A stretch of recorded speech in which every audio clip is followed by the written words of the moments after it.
हर किस्म के रूहानी जिस्मानी मसाइल और वज़ाइफ के लिए पीर इकबाल कुरैशी चैनल को सब्सक्राइब करें। पीर इकबाल कुरैशी। बिस्मिल्लाहिर्रहमानिर्रहीम। ख़वातीन को अक्सर मसाइल होते हैं। अब उनके ख़ास अय्याम में जब हैज़ शिद्दत इख्तियार कर जाता है तो बाज़ औक़ात उसमें इतनी ज़्यादती होती है कि वो परेशान होती हैं, बीमार हो जाती हैं।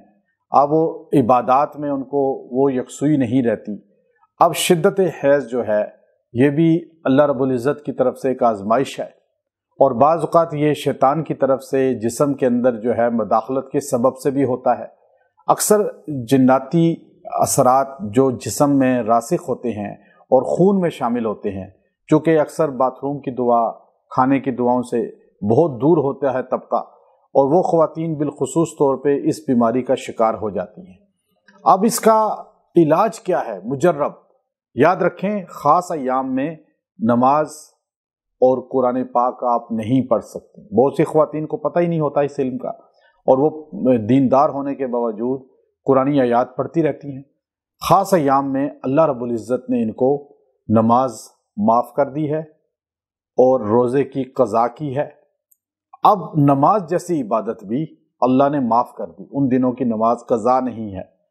अब उन दिनों में आप बिल्कुल अल्लाह का नाम लेना छोड़ दें, ऐसा भी नहीं है, तभी तो शयातीन मुसल्लत हो जाते हैं।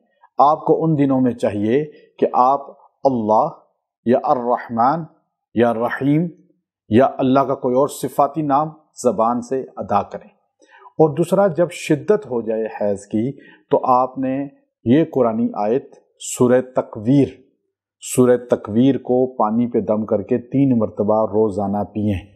इंशाअल्लाह अल्लाह तबारक व तआला उसकी शिद्दत को, ज़्यादा जो है ब्लीडिंग हो रही है, ज़्यादा जो है आ रहा है और हैज़, तो उसको अल्लाह ताला शिफा अता फरमाएगा और उसकी ये शिद्दत ख़त्म हो जाएगी। और फिर साथ जो है पेट पे हाथ रख के लफ्ज़ या कविय्यु 70 मरतबा रोज़ाना फूकें। इंशाअल्लाह इससे भी अल्लाह तबारक व तआला उस बीमारी से निजात अता फरमाएंगे।